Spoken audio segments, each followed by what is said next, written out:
The Life of Anne Catherine Emmerich. Chapter 15. Great Trials. A few days after the close of the examination, Anne Catherine received several visits from persons distinguished by their piety as well as by their rank, who came to testify their sympathy and veneration for the holy suffering woman. Amongst these was the far-famed Count Frederick Leopold Stahlberg, the account of whose visit we will give in his own words. Overberg took us to see Anne Catherine about 9 o'clock in the morning. Her little room has only one door, which opens upon the street, so that it is perpetually exposed to the public gaze. It is scrupulously clean and neat. Anne Catherine received us with great cordiality, although the fact of showing herself gives her evident pain. Overberg bade her take her hands from under the cloth with which she keeps them covered, that we might see them. It was on a Friday. The wounds had bled profusely.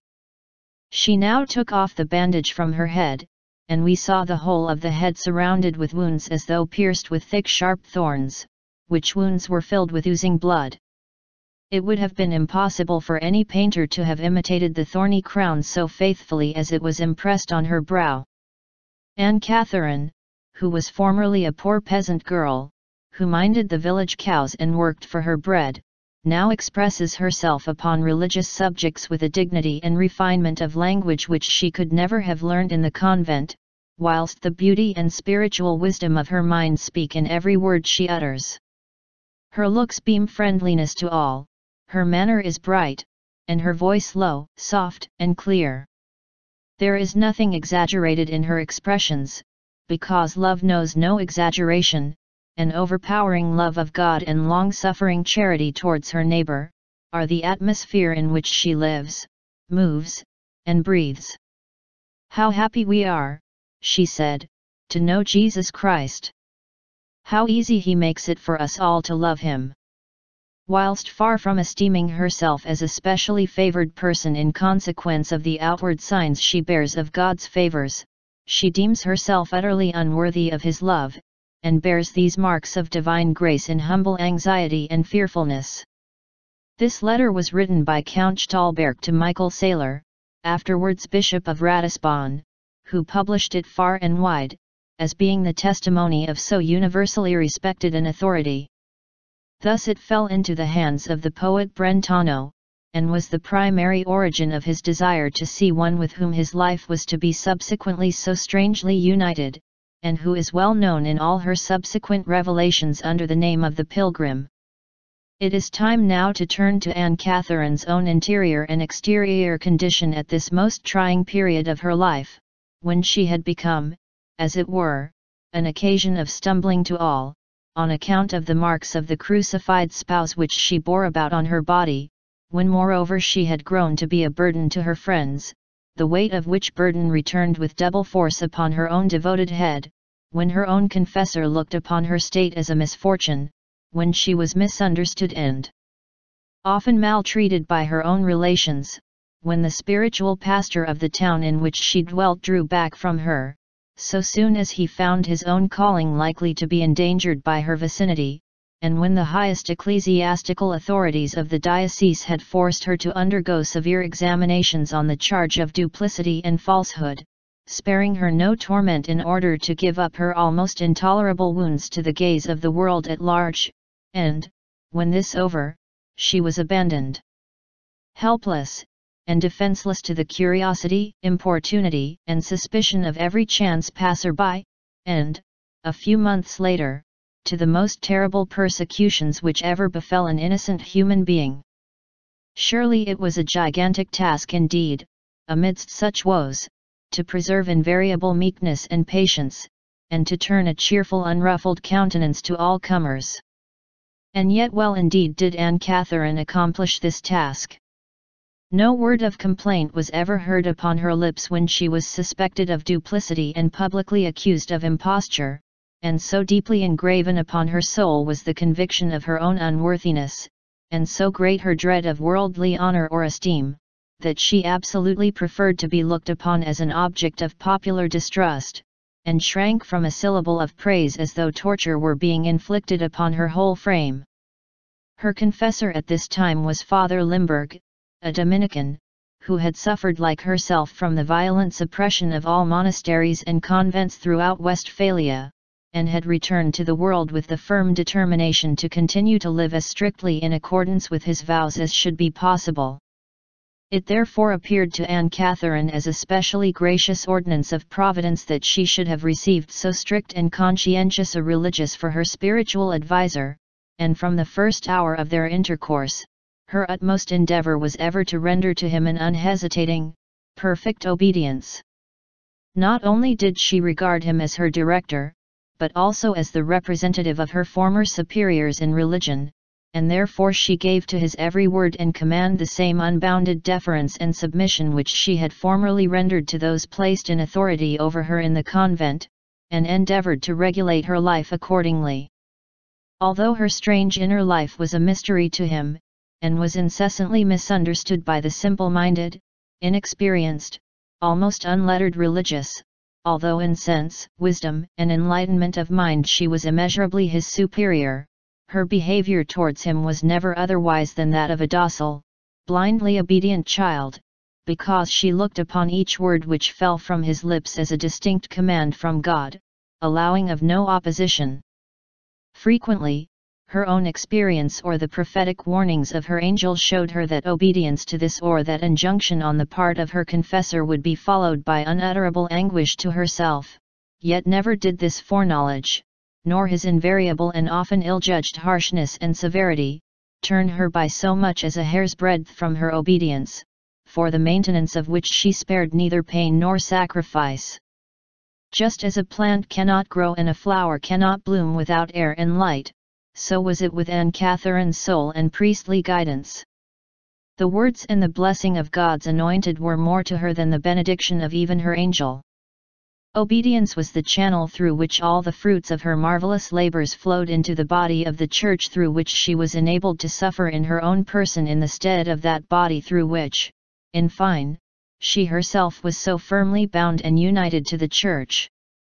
This obedience, however, rested upon the faith by the light of which the priest and confessor held towards her the position of God's representative, and Anne Catherine firmly believed that her gift of prophecy was bestowed upon her in such overwhelming fullness only that she might lead a life perfected by faith, and show forth thereby to all time that those whom God favors by the bestowal of extraordinary manifestations and unusual gifts can know no other law, and follow no loftier ordinance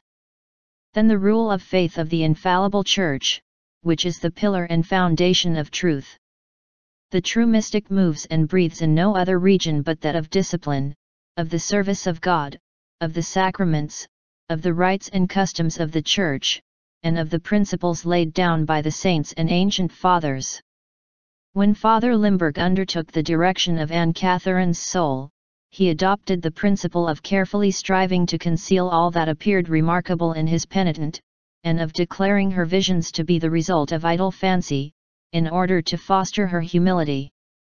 He was himself of so timorous a disposition that it cost him many years before he was capable of rendering free, unwavering homage to the magnificent gifts of his spiritual child. Even after he had guided her soul for 7 long years, and received innumerable proofs of her obedience, truthfulness, and sincerity, he was still unsatisfied, and still busied himself in devising modes in which he might put her genuineness to the test, as the following circumstance, related by his own lips, will show. I was saying my office whilst the invalid lay in an ecstatic prayer with closed eyes. She lay thus for a full hour before I laid down my breviary. Fresh doubts forced themselves upon my mind, and I resolved to put them to the proof. I recollected that the Abbé Lambert had consecrated 2 hosts at his Mass that morning, in order to have one ready wherewith to communicate the invalid on the following day. I therefore went in quest of the consecrated particles, laid them in a corporal which I enveloped in a stole, to carry to her bedside. As I entered the door of her room, she was still lying as before, but no sooner had my foot crossed the threshold than she lifted herself up with the greatest haste and anxiety, stretched out her arms, and sank upon her knees on the bed, exclaiming, "Ah, there is my Lord Jesus coming from the tabernacle to visit me. I let her remain thus for a while in adoration, when I restored the Blessed Sacrament to the Church. Anne Catherine's spirit of obedience did not stop with the circumstances of the spiritual life. Her desire of living under obedience led her to desire to be in subjection to every creature with whom she came in contact for God's sake. Not a day passed in which she did not, with admirable cleverness and perseverance, seek how best she could thwart and sacrifice her own will. In consequence of her total absence of all self-assertion, and by her meek and humble resignation to her sufferings, those around her had come to consider her as an invalid who did not require much care or attention. She was silent about her sufferings, she was as anxious to help all who came near her for aid as ever. She had so often been ill before and got better again, that little notice was taken of her ailments, or of her wants. As, however, she was now unable to do her room for herself, she had taken her younger sister Gertrude to live with and assist her. She, however, was so careless and inexperienced that the sick woman was constantly obliged to give her lessons in cooking, washing, and such like ordinary woman's work from her bed of pain, and to prepare the abbess dinner with her own hands. Again, so completely did she keep silence as to the pain this caused her, that her sister grew to regard her as a whimsical person, who stayed in bed from idleness or caprice, and who could eat and live like other people if she only chose, and we can imagine what Anne Catherine had to endure, while this view was held with regard to her state. Gertrude was of a weak, bitter disposition, and had neither respect nor affection for her suffering sister, grudging her the slight services she did render her, and sometimes leaving her for hours together, without so much as a glass of water within her reach. She was, moreover, extremely touchy and obstinate, and would not bear a word of reasoning or expostulation. Day and night had Anne Catherine to suffer from the petulance, inconsiderateness, and rough usage of this wretched woman. And to this was added, owing to her gift of reading hearts, the inexpressible sorrow of knowing every one of the evil dispositions and unworthy passions which filled her sister's soul.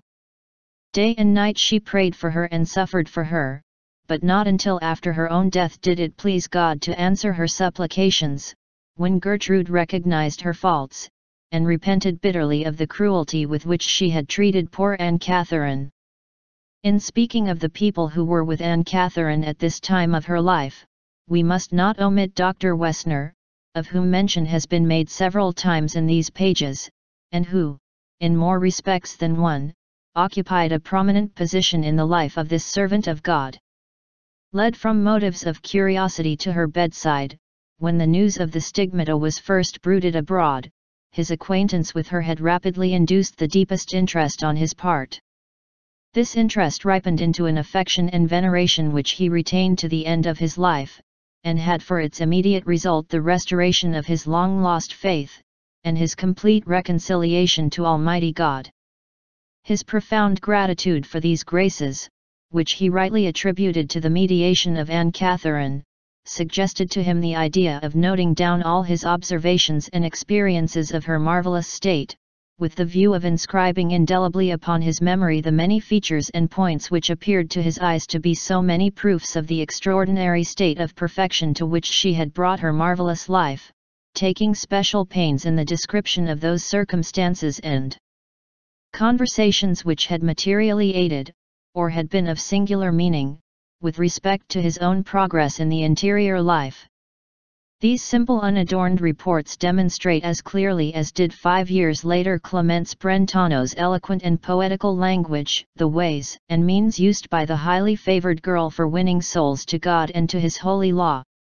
It would be difficult to meet with two persons whose whole tenor of life, bent of mind, and natural disposition were more widely apart than the matter-of-fact dolman physician and the highly gifted poet Brentano, and yet we find both these men cordially agreeing in the avowal that the exterior and apparently accidental circumstances which had led to their relationship with Anne Catherine, had, by no endeavours nor intentions of their own, been to them a blessed and merciful dispensation of Providence, productive of the richest blessings and most fruitful consequences. We will give in Wessner's own words the account of the impression which Anne Catherine made upon him, not only at the moment of their acquaintance, but after an intimacy of many years.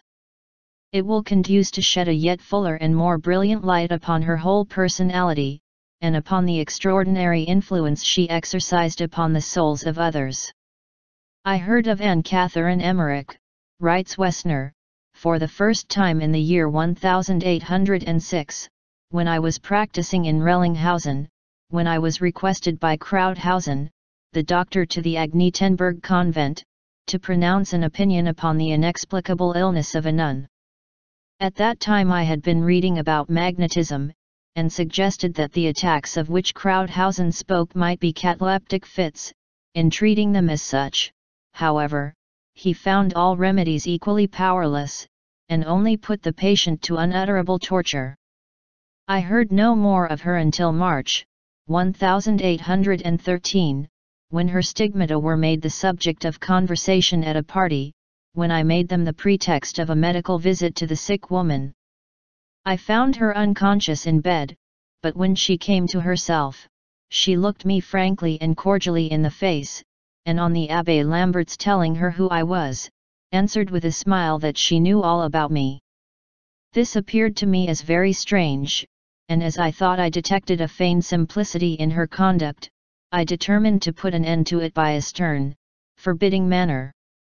My expectations of unmasking deceit remained unfulfilled, and thenceforth the oftener I saw the invalid the better I learned to know her, the more thoroughly she disclosed herself to me as the placid, unsophisticated, matter-of-fact person which she had shown herself to be the first time I saw her, and as which she was universally considered.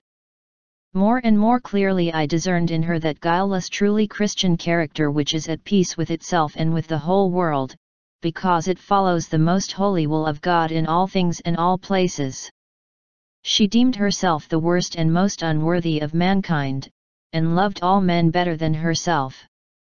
I shall never forget how simply and kindly she talked to me, as we got better acquainted, about my gloomy thoughts and crushing anxieties with respect to the threatened war, until I forgot their existence.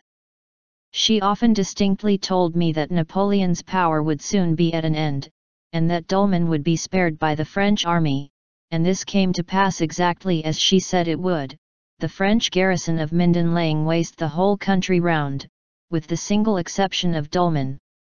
She was equally cordial and affectionate towards all, especially towards the poor, whom she assisted in secret to bear their heavy burdens of want or sickness in many an unknown way. She possessed a singular gift of comforting, as I myself often experienced, for she awakened within me confidence in God and the long unused habit of prayer, and thus enabled me to shake off many a load of carking care which had hitherto weighed me to the ground. Her soul, entirely detached from creatures, lived entirely in God, and never was separated from Him, in spite of the distractions she experienced from all sides, from men and women of all ranks and classes pouring their burden of woe into her ear, seeking comfort and counsel, which they never sought in vain. With a smiling countenance and sweet words she would bid me be patient and of good courage. God is infinitely merciful, she would say, and whoever is humble and penitent before Him finds pardon and grace. She always earnestly besought me to help the poor, as that was a peculiarly pleasing work to offer to God.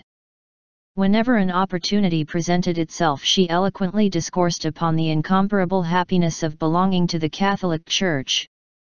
"Let us trust in God," she loved to say, "and hold fast to our faith. What can there be of greater comfort upon earth? What religion, what philosophy can replace it? I pity the Jews above all others, for their religion is nothing more than a legend of their rabbis, and the curse of the Lord rests upon them. But oh! How good the Lord is when we hold fast to the right way! How He comes to meet us halfway if we have but a good will! And how far do His outpourings of grace surpass our poor endeavors and requests!"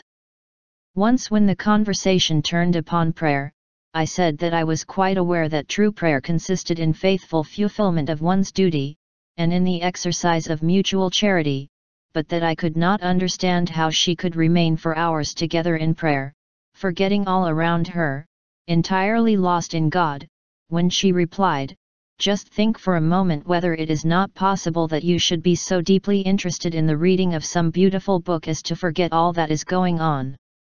around you?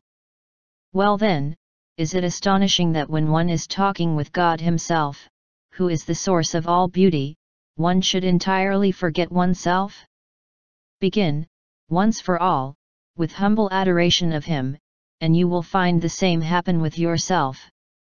I again answered her, suggesting the hindrances which men have to endure from the enemy of souls, upon which she said, "It is true, the devil seeks to drive men away from prayer, and the more in earnest they are, the harder are his attacks."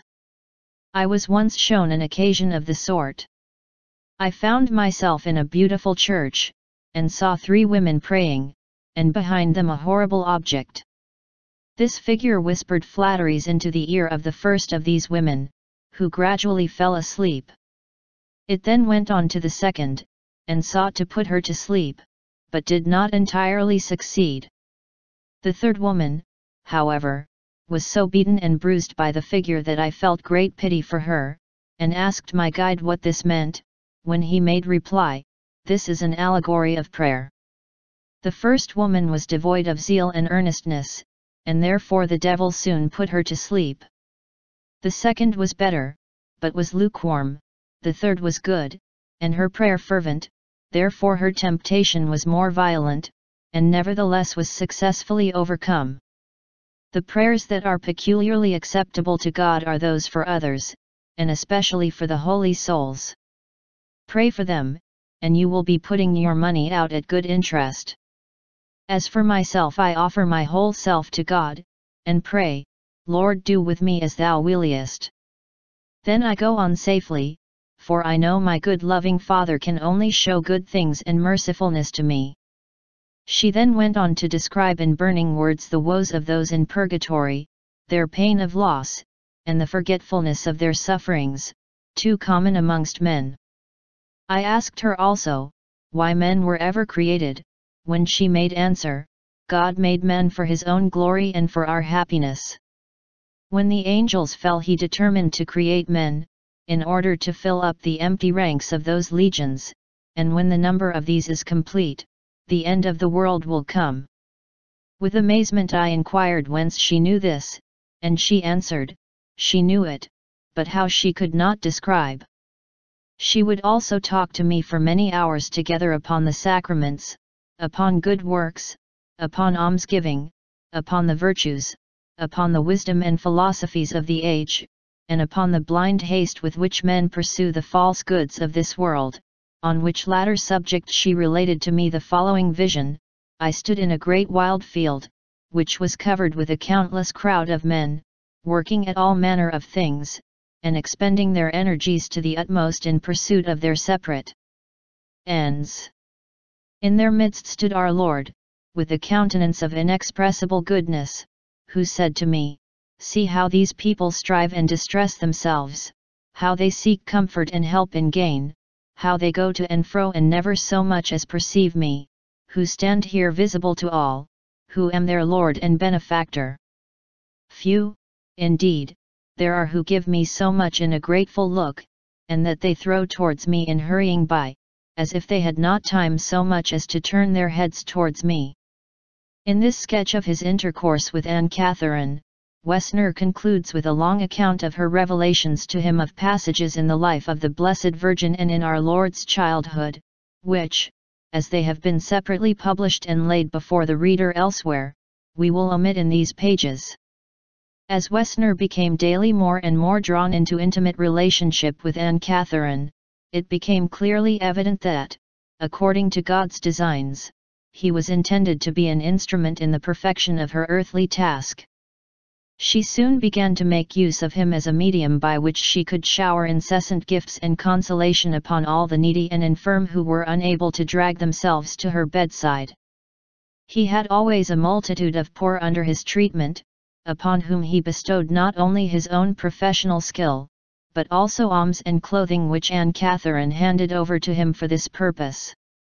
Every moment which she could seize by day or by night and devote to her needle, was spent in the service of the poor and the sick, and whenever her own scanty means failed to procure the requisite amount of linen and woolen materials, she begged remnants and cast-off clothes from every compassionate heart amongst her visitors, and these apparently useless pieces of silk, brocade, or other stuffs, were marvelously and quickly shaped by the sick woman's clever fingers into snug hoods and cloaks. For newly born babies, who otherwise would hardly have had a rag to cover them. Often when in want of materials, she would turn with touching confidence towards Saint Lidwina, blessed Magdalene of Hadamar, or other saintly maidens stigmatized like herself, and speaking to them as though they were living persons, say, "Art thou there, Madeleine Chen? Look, Christmas is near at hand, and there are still so many children who want stockings and caps. Thou must keep thy promise and bring me some wool and some silk." Wessner was in the habit of relating to her all the wants and sorrows of his patients, and declares from daily experience that there was never a single invalid who did not receive her sympathy and spiritual assistance, and he was often amazed to find, that when he had in vain exhausted all his medical science upon a case, a sudden and unexpected change for the better would ensue, owing, not to his medicines, but to Anne Catherine's having taken the patient's malady upon herself, in order to bring relief or a tranquil death to the sufferer. Wessner's vicinity to Anne Catherine was likewise productive of the happiest effects with regard to her confessor's relations with herself, since without the support of the experienced, intrepid medical man, poor, timorous, weak-minded Father Limburg, in spite of all that had happened, would have again deserted his penitent at the first breath of idle calumny. Now, however, whenever he felt tempted to withdraw from the scene of endless doubt and torment, and to give up the direction of Anne Catherine's soul, he turned to Wessner, and the sight of the manful, earnest way in which the latter fulfilled the duties of a Christian since Anne Catherine's influence had led him to return once more to the feet of his Lord, inspired him with courage and confidence to pursue the path which God had marked out for him unflinchingly to the end. At this period it was deemed advisable to put Anne Catherine under the influence of a fresh course of medical treatment, and the tortures she endured from the well-meaning efforts of her friends to mitigate her sufferings, were hardly exceeded by those sufferings themselves. Her angel warned her repeatedly not to refuse to take any of the medicines prescribed for her, and showed her that the pains she endured from this cause were sent her that she might expiate the crimes committed against the Church by the false doctrines, mock mysticism, and heretical teachings of the age, until finally her agony reached to such a height that physician and confessor agreed that earthly skill harmed rather than benefited her, and that it was powerless to better her state.